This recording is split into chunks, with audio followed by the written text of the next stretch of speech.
ஆளுநர் என்ன செய்து கொண்டிருக்கிறார் என்ற கேள்வியை தற்போது நீதிபதிகள் முன்வைத்திருக்கிறார்கள்.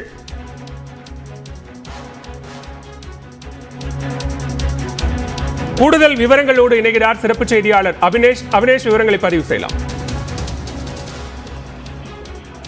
பாலுவேல், உச்சநீதிமன்றத்தை பொறுத்தவரையில தமிழ்நாடு அரசு தரப்புல இன்றைக்கு பொன்முடி அவருக்கான அந்த வழக்கை பொறுத்தவரை 8 முறை எம்எல்ஏவாக இருந்திருக்கிறார், அமைச்சராகவும் இருந்திருக்கிறார். எனவே அந்த அடிப்படையில உயர்நீதிமன்ற உத்தரவு வந்த பிறகும் அமைச்சர் பொறுப்பை ராஜினாமா செய்திருக்கிறார். அவரை அமைச்சராக்குவதில் என்ன சிக்கல் இருக்கிறது? அவர் அமைச்சராக பொறுப்பேற்க வேண்டும். ஆனால் உச்சநீதிமன்றத்தின் உத்தரவின் அடிப்படையில அவர் எம்எல்ஏவாக தொடர்கிறார் என தமிழ்நாடு அரசும் தெரிவித்திருக்கிறது. அப்படி எனில் இந்த விவகாரத்தில் அவருக்கான இலாக்காக்கள் மட்டுமே ஒதுக்கப்பட வேண்டும் எனவும் பல்வேறு காரசாரமான விவாதம் என்பது நடைபெற்று வருகிறது. குறிப்பாக மிக முக்கியமாக பொன்முடி அமைச்சராக நியமிக்க கோரி பரிந்துரைத்த ஆளுநர் நிராகரித்ததற்கு எதிராக தமிழ்நாடு அரசு தொடர்ந்த வழக்கு உச்சநீதிமன்றத்தில் தற்போது விசாரணைக்கு எடுத்துக் கொள்ளப்பட்டிருக்கிறது. தலைமை நீதிபதி சந்திரசூட் அமர்வில் இந்த விசாரணை என்பது நடைபெற்று வருகிறது. இந்த விவகாரத்தில் நோட்டீஸ் அனுப்பவும் தலைமை நீதிபதி கருத்து தெரிவித்திருக்கிறார். தமிழ்நாடு அரசு தரப்பை பொறுத்தவரை இது நீதிமன்ற அவமதிப்பு, உச்சநீதிமன்ற உத்தரவையும் மீறி ஆளுநர் செயல்பட்டு வருகிறார். மத்திய அரசின் அட்டார்னி ஜெனரல் வந்த பிறகு இந்த வழக்கை விசாரிப்போம் என்றும் நீதிபதி உத்தரவிட்டிருக்கிறார்.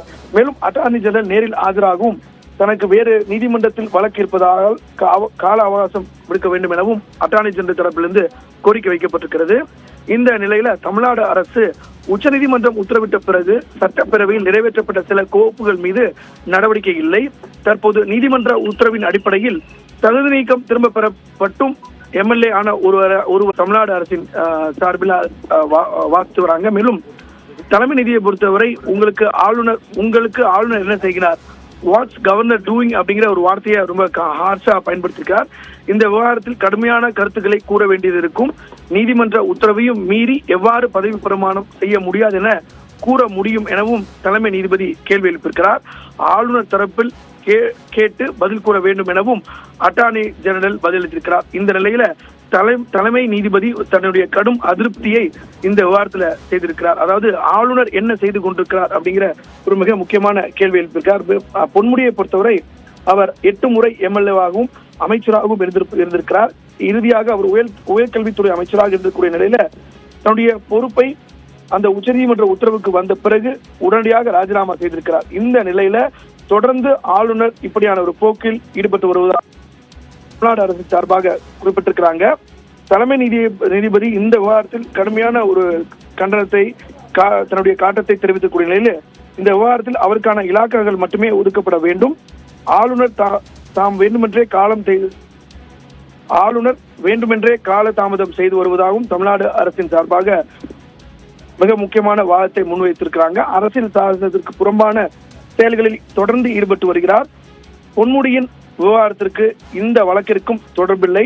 ஒருவருக்கு அமைச்சர் பொறுப்பு வழங்கவில்லை என்பதற்காக அடிப்படை உரிமைகள் மறுக்கப்பட்டது என அரசு எவ்வாறு கூற முடியும் அப்படிங்கிறதையும் ஆளுநர் இந்த வாதத்தை முன்வைத்து வராங்க. 2 தரப்பும் வாதம் பிரதிவாதத்தை முன்வைத்து வரக்கூடிய நிலையில இதுல தலைமை நீதிபதி மிக ஒரு காட்டமான ஒரு கருத்தை ஆளுநர் மீது வைத்திருக்கிறார். பாலா, அபினேஷ், இப்போ 2 வழக்கா பார்க்க வேண்டியிருக்கு. முன்னாடி ஆளுநர் தமிழ்நாடு சட்டப்பேரவையில் நிறைவேற்றப்பட்ட சட்டங்களுக்கெல்லாம் ஒப்புதல் கொடுக்கல அப்படின்றது தொடர்பாக தொடரப்பட்ட வழக்கு விசாரணையும் இருக்கிறது. அதே நேரத்தில் அமைச்சராக பொன்முடியை நியமிப்பதில் காலதாமதம் செய்கிறார் அப்படிங்கிற அந்த கோரிக்கையை நிராகரித்தது தொடர்பான வழக்கும் நடக்குது. கிட்டத்தட்ட ஆளுநர் என்பதனால் இதுல ஒரே கருத்து வெளியிடப்படுகிறது உச்சநீதிமன்றத்தால் அப்படின்னு பார்க்கணுமா? ஆமா, ஏற்கனவே தமிழ்நாடு அரசை பொறுத்தவரை ஆளுநருக்கு எதிராக ஒரு வழக்கு தொடுத்திருந்தாங்க. தொடர்ந்து கோப்புகள்ல காலதாமதம் செய்யறாங்க அப்படிங்கிறதையும் இன்றைக்கு அரசின் சார்பில் மேற்கோள் காட்டியிருக்காங்க. ஆனா அதற்கு ஆளுநர் தரப்பு பதில் கூறும் போது அந்த வழக்கிற்கும் இந்த பொன்முடி வழக்கிற்கும் எந்தவித தொடர்பும் இல்லை அப்படிங்கிறது ஆளுநர் தரப்பு வாதம். ஒருவருக்கு அமைச்சர் பொறுப்பு வழங்கவில்லை என்பதற்காகவே அவருடைய அடிப்படை உரிமைகள் மறுக்கப்பட்டுள்ளது என அரசு கூறுவது எவ்வாறு இயலும் அப்படின்னு சொல்லியிருக்காங்க. ஆனா ஒரு எம்எல்ஏவாக, அதாவது குறிப்பா இந்த உச்சநீதிமன்ற தீர்ப்பின் அடிப்படையில் தான் அவர் மீண்டும் சட்டமன்ற உறுப்பினராக அவர் அந்த பதவி என்பது திரும்ப பெறப்பட்டது. ஒரு சட்டப்பேரவை உறுப்பினராக இருக்கக்கூடிய பட்சத்துல அவர் இயல்பாகவே அமைச்சர் பொறுப்புக்கு உரிமை கோருகிறார். அந்த அடிப்படையில் முதலமைச்சருடைய அந்த பரிந்துரை நிராகரிப்பதற்கான எந்த முகாந்திரமும் இல்லை.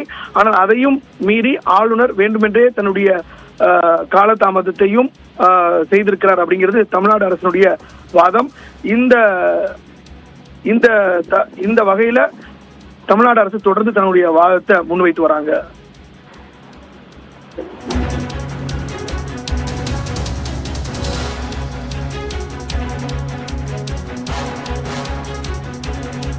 அவினேஷ், நீங்க தொடர்ந்து இணைப்பில் இருங்க, நம்ம பேசலாம். தற்போது நம்மிடையே தொலைபேசி வாயிலாக இணைந்திருக்கிறார் திராவிட முன்னேற்ற கழகத்தின் சார்பில் வழக்கறிஞர் சரவணன்.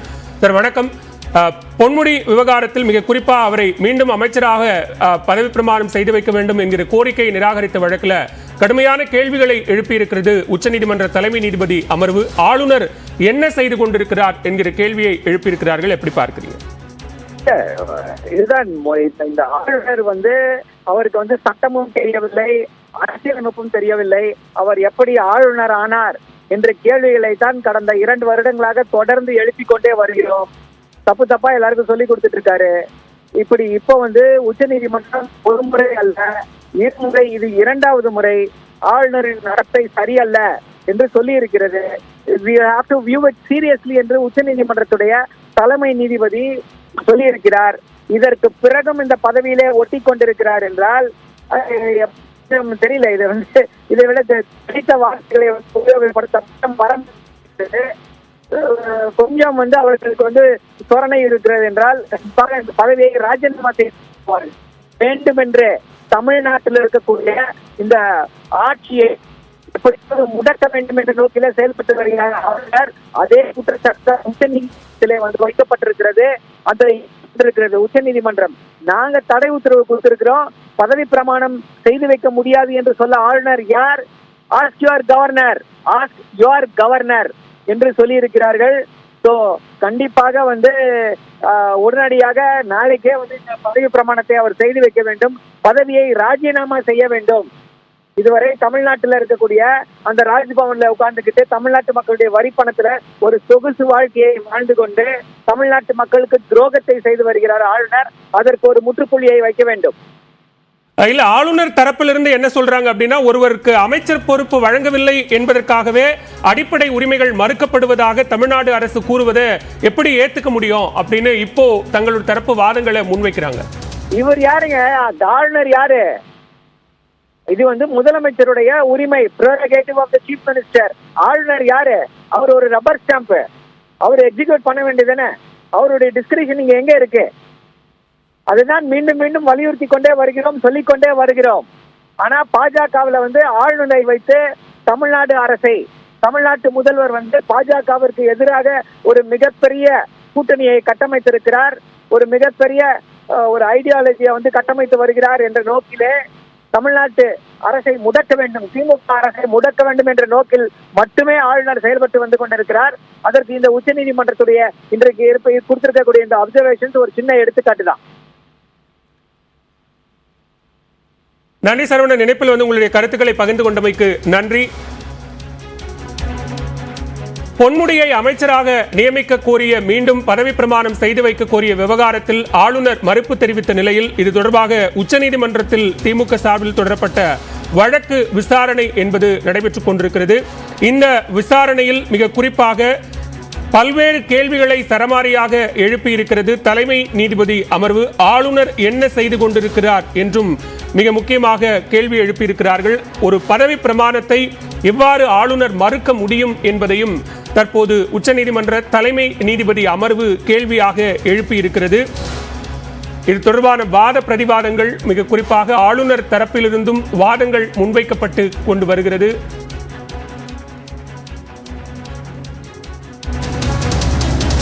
ஏற்கனவே ஆளுநர் சட்டப்பேரவையில் நிறைவேற்றப்பட்டு அனுப்பப்படும் கோப்புகளில் கையெழுத்திடுவதற்கு கால தாமதம் செய்து வருகிறார். அதற்கான ஒரு கால வரம்பை நிர்ணயிக்க வேண்டும் என்றும் உச்சநீதிமன்றத்தில் அரசு தரப்பில் வழக்கு தாக்கல் செய்யப்பட்டிருந்தது. இந்நிலையில் தற்போது மீண்டும் பொன்முடியை அமைச்சராக நியமிப்பது, அவருக்கு பதவி பிரமாணம் செய்து வைக்கக்கூடிய விவகாரத்தில் யாரோ ஒருவர் பரிந்துரை செய்த ஒருவருக்கு தான் பதவி பிரமாணம் செய்து வைக்க வேண்டுமா என்கிற கேள்வியை ஆளுநர் எழுப்பியதாகவும் தற்போது உச்சநீதிமன்றத்தில் முறையிடப்பட்டது. நம்மோடு தொலைபேசி வாயிலாக இணைந்திருக்கிறார் ஓய்வு பெற்ற நீதியரசர் திரு வள்ளிநாயகம் அவர்கள். சார் வணக்கம். பொன்முடி பதவி பிரமாண வழக்குல தற்போதைக்கு உச்சநீதிமன்றம் ஆளுநர் என்ன செய்து கொண்டிருக்கிறார் அப்படிங்கிற ஒரு கேள்வியை எழுப்பி இருக்கிறாங்க. எப்படி பார்க்கிறீங்க? நான் என்ன கேட்கிறேன், அடிப்படையில உச்சநீதிமன்றம் ஆளுநருக்கு பதவி கொடுக்கணும்னு சொல்லியிருக்கா? என்ன ஸ்டே பண்ணிருக்காங்க, கன்விக்ஷன் ஸ்டே பண்ணிருக்காங்க, சென்டென்ஸ் ஸ்டே பண்ணிருக்காங்க. அதனுடைய கான்சிக்வன்ஸ் தான் நீங்க பதவியில ஏற்பாடு கொடுக்கணும்னு சுப்ரீம் கோர்ட் சொல்லியிருக்கா? ஏன் சொல்லல? ஒண்ணு. ரெண்டாவது அதாவது ஒரு கிரிமினல் கேஸ் எடுத்துட்டீங்கன்னா, ஒரு கிரிமினல் கேஸ் ஃபைல் பண்றது யாரு தெரியுமா? Complainant always state. இந்த வழக்கில் கூட state represent by vigilance commission தான் கம்ப்ளைனன்ட். ரெஸ்பாண்டன்ட் அக்யூஸ்ட் பொன்முடி இல்லையா? ஹலோ. ஆமா சார், சொல்லுங்க சார். ஆமா. அதனால அக்யூஸ்டுக்கும் அப்பியர் ஆவேன், கம்ப்ளைனன்ட்டுக்கும் அப்பியர் ஸ்டேட் சொல்றது கிரிமினலாலே கிடையாது சார். ஒண்ணு. ரெண்டாவது கவர்னர் இருக்கார் இல்லையா? கவர்னர் எக்ஸிக்யூட்டிவ், அதாவது லெஜிஸ்லேட்டிவ், எக்ஸிக்யூட்டிவ் அண்ட் ஜுடிஷியரி மூன்று தூண்கள் இல்லையா? இதுல ஒன்றுக்கு ஒன்று இழைச்சதும் அல்ல, சிலைச்சதும் அல்ல. சுப்ரீம் கோர்ட் கவர்னரை நீ ஸ்வேர் பண்ணு சொல்றதுக்கு சுப்ரீம் கோர்ட்டுக்கு பவர் கிடையாது. நல்லா யோசிச்சு பாருங்க. அடுத்த பாயிண்ட் என்னன்னா, இப்ப என்ன பண்ணிருக்காங்க, அந்த பதவியை கன்விக்ஷன் செட்டில் பண்ண உடனே ரெப்ரசன்டேட்டிவ் ஆஃப் பீப்புள் ஆக்ட்ல அவருக்கு ரெஸ்டோர் பண்ற மாதிரி இவங்களா டிசைட் பண்ணாங்க. அதாவது டிசைட் பண்ணது யாரு? சட்டம் சொல்லுதா? ஸ்டே பண்ண உடனே கேஸ் முடிஞ்சு போதா? இன்ட்ரீம் ஸ்டே தானே. இன்னொன்னு, ஒரு அக்யூஸ் 3 வகையில டீல் பண்ணலாம் சார். ஒன்னு complete acquittal. Complete acquittal is not accused on man. ரெண்டாவது டிஸ்சார்ஜ். டிஸ்சார்ஜ் இவரே மீது சாட்டப்பட்ட குற்றம் நிரூபிக்கப்பட்டவரின் டிஸ்சார்ஜ். மூணாவது அதாவது நாட் ப்ரூவ்டுன்னு சொல்லிட்டு மூணாவது கன்விக்ஷன். இதுல இப்ப என்ன டிசைட் பண்ணிருக்காங்க? கன்விக்ஷனை ஸ்டே பண்ணிருக்காங்க, செட்டில் பண்ணல. மூணாவது release, complete acquittal. Acquittal, discharge or அதாவது கேஸ் தள்ளி விடுறது. ஓகே. அப்படி இல்லாம சுப்ரீம் கோர்ட் மூணையும் தள்ளி விட்டுட்டு நீ உடனே விடுதலை பண்ணு சொல்லிருக்காங்களா அவங்க? இல்ல. இப்போ மக்கள் பிரதிநிதித்துவ சட்டத்தின் அடிப்படையில் எம்பி எம்எல்ஏக்கள்னு பார்க்கும்போது மக்கள் பிரதிநிதித்துவம் எப்படி சார் அப்படியே ஆகும்? இல்ல, இப்ப அவர் மீண்டும் எம்எல்ஏவா தொடர்றாரு இல்லையா? ஓகே, நான் உங்கள்ட்ட கேக்குறேன், மக்கள் பிரதிநிதி செட்டப் படி நீ இது பண்ணு சுப்ரீம் கோர்ட் ஆர்டர் பண்ணாங்களா? இல்ல. இப்போ இல்ல, அவர் குற்றவாளி இல்லை, குற்றவாளி என்பது நிறுத்தி வைக்கப்பட்டாலே அவர் மீண்டுமா எம்எல்ஏ ஆயிட்டாரு அப்படின்னா அவர் அமைச்சராவதில் என்ன தடை இருக்கு? சார், இது கன்வென்ஷன். அதாவது ராஜீவ் காந்தி அந்த எம்பி கேஸ் இருக்கு இல்லையா, லட்சதீப் எம்பி கேஸ் தவிர அது ரெண்டும் தான் எக்ஸம்ஷன். பஞ்சாப் கேஸ்ல கன்விக்ஷன் ஸ்டே பண்ணல. இவர் கேஸ்ல ஜெயலலிதா கேஸ்ல கன்விக்ஷன் ஸ்டே பண்ணல. அதனால supreme court matter before supreme court. நீங்க ஒரு பெட்டிஷன் போட்டுங்க சுப்ரீம் கோர்ட்ல, எங்களுக்கு ரீஇன்சர்ட் பண்ணுங்கன்னு சொல்லுங்க, நான் போட்டு காய்க்கிறேன். அண்டர்ஸ்டாண்ட்? அப்பதானே சட்டம் என்னன்னு தெரியும் பொதுமக்களுக்கு. நான் சட்டத்தை பேசுறேன், யாருக்கும் பாதகமாவோ சாதகமா பேசல. நீங்க கேட்ட மாதிரி ரெப்ரசன்டேட்டிவ் பீப்புள்ஸ் ஆக்டோ அல்லது எலெக்ஷன் கமிஷனோ ஆக்ட் பண்றதுக்கு இது நிறுத்தப்பட்டு விட்டதால் ஆக்ட் பண்றதுக்கு அவங்க பவர் இருக்கா இல்லையா வேற பாயிண்ட். ஆக்ட் பண்ண யார் சொன்னா? சோ மட்டும் நீங்க பண்ணிருவீங்களா? இல்ல, நீதிமன்றம் என்ன சொல்றாங்கன்னா, கீழமை நீதிமன்றத்தால தண்டனை விதிக்கப்பட்ட ஒருவர் உச்ச நீதிமன்றத்தால் விடுவிக்கப்பட்டாரு, மீண்டும் உச்ச நீதிமன்றத்தால் அவர் குற்றவாளின்னு உறுதி செய்யப்பட்டாரு. அந்த வழக்கைத்தான உச்ச நீதிமன்றம் எடுத்து நடத்தி அதில் நாங்க தடை கொடுத்திருக்கிறோம் அப்படின்னு கேக்குறாங்க நீதிபதிகள். தடை வேற sir, please understand that sir. நீங்க உங்க I will give an example. நீங்க டிவில ஒர்க் பண்றீங்க இல்லையா? நீங்க வீட்டுக்கு உள்ள வரக்கூடாதுன்னு தடை பண்ணா நீங்க தடையை எடுத்தா நீங்க உள்ள போயிடலாம் அர்த்தமா? திரும்ப கூப்பிடணும்ல. தடையை யாரு விதிச்சாலோ, தடை விதித்தாலும் பரவாயில்லை, தடையை நான் நீக்கிட்டேன் அப்படின்னு சொன்னா அடுத்த பவர் யாருக்கு இருக்கு சொல்லுங்க. நீங்க நல்ல தெளிவா திங்க் பண்ணுங்க. ஓகே, இப்ப ஆளுநர் தரப்பு பதிலளிப்பதற்கு நாளை ஒரு நாள் மட்டும்தான் அவகாசம், அதுக்குள்ள ஆளுநர் இந்த விவகாரத்துல பதிலளிக்கணும் அப்படின்னு ரொம்ப கடுமையா சொல்லியிருக்காங்க தலைமை நீதிபதி அமர்வு. ஒரு ஜட்ஜு கோபப்படக்கூடாது சார், ப்ளீஸ் அண்டர்ஸ்டாண்ட் தட். நானும் ஜட்ஜா இருந்திருக்கிறேன். ஜட்ஜுடைய பொறுப்பு என்னன்னா அவன் தெய்வத்துக்கு சமாதானவன். உணர்ச்சிகளுக்கு அடிமைப்பட்ட ஜட்ஜா இருக்க முடியாது சார். அவர் சீஃபா இருக்கட்டும் அல்லது யாராவும் இருக்கட்டும், இருக்க முடியுமா சார்? நீங்க சொல்லுங்க, நீங்க பப்ளிக் நிர்வாகிங்களா சார்? நீங்க அந்த கேஸ் கொண்டு வரீங்க, ஏன் கொண்டு வர, நீ ஏன் பண்ணலன்னு கேட்க முடியுமா? கேட்டா இப்ப நான் மனிதனே இல்லையா? அப்போ கோபம் சொன்னாங்க, கடுமையா சொன்னாங்கன்னா சொல்லுங்க. சரி, ஓகே, நாளைக்கு கவர்னர் என்ன சொல்லுங்க பார்க்கலாம்.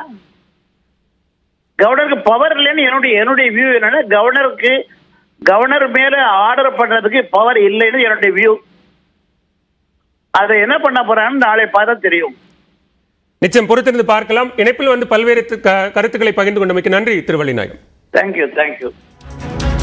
அமைச்சர் பொன்முடியை மீண்டும் அமைச்சராக பதவி பிரமாணம் செய்து வைக்க கோரிய வழக்கில் ஆளுநர் நிராகரித்ததை தொடர்ந்து உச்சநீதிமன்றத்தில் நடைபெற்று வரக்கூடிய இந்த வழக்கின் வாத பிரதிவாதங்கள் குறித்து பார்த்துக் கொண்டிருக்கிறோம். ஆளுநருக்கு இரவு வரை, அதாவது நாளை பதிலளிக்க வேண்டும், இன்றைய இரவு மட்டுமே அவருக்கு அவகாசம் என்றும் உச்சநீதிமன்றம் தெரிவித்திருக்கிறது.